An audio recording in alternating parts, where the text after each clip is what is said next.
So good afternoon everybody. Mind brain algorithms पे ये second video है मेरा। तो जैसा कि मैंने डिस्कस किया कि हमारा जो ब्रेन है रफली इसका ऐसा होता है structure. So this is the frontal part, temporal, parietal and last में होता है ऑक्सीपिटल लोब। तो ये जो फ्रंटल पार्ट है this is responsible for analysis. तो जो भी आप किंतु परंतु इफ बट करते हैं वो इस पार्ट से करते हैं। मतलब जब आप किंतु परंतु कर रहे हैं तो ब्रेन का जो फ्रंटल पार्ट है वो एक्टिव है। इसको आप ईईजी की एक टेक्निक होती है, इस टेक्निक के थ्रू ब्रेन के जो न्यूरल पैटर्न्स हैं उसको आप ऑब्जर्व कर सकते हैं। न्यूरोनल कंसंट्रेशन दिखाई देती है इसमें। तो जब आप किंतु परंतु करते हैं तो फ्रंट पार्ट आपका एक्टिव हो जाता है which is responsible for analysis, जबकि बाकी के जो पार्ट्स हैं वो मेमोरी के लिए रिस्पॉन्सिबल हैं। तो जब आप मेमोरी यूज़ करेंगे तो ये वाले पार्ट्स आपके एक्टिव हो जाएंगे।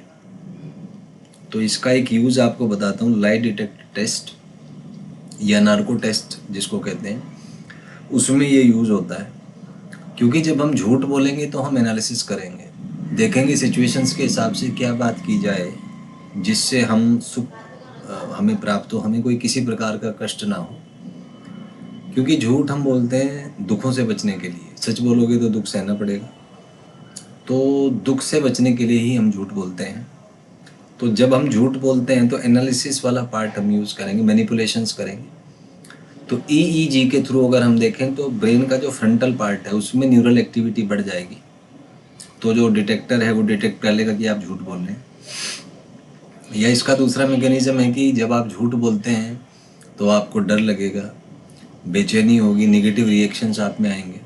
तो आपका बीपी फ्लक्चुएट करेगा, हार्ट बीट बढ़ जाएगी एकदम से।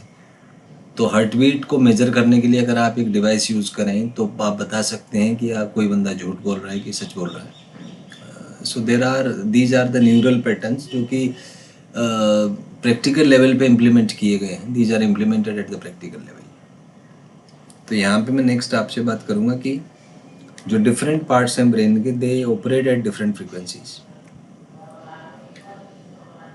तो ऐसा मान लीजिए कि ये जो फ्रंटल पार्ट है ये मान लीजिए अलग फ्रीक्वेंसी, फॉर एग्जांपल ले लीजिए कि 100 मेगाहर्ट्ज पे ये ऑपरेट होता है।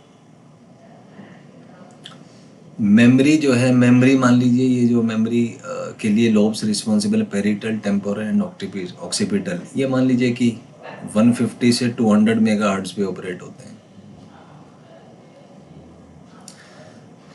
तो जो शार्प स्टूडेंट है वो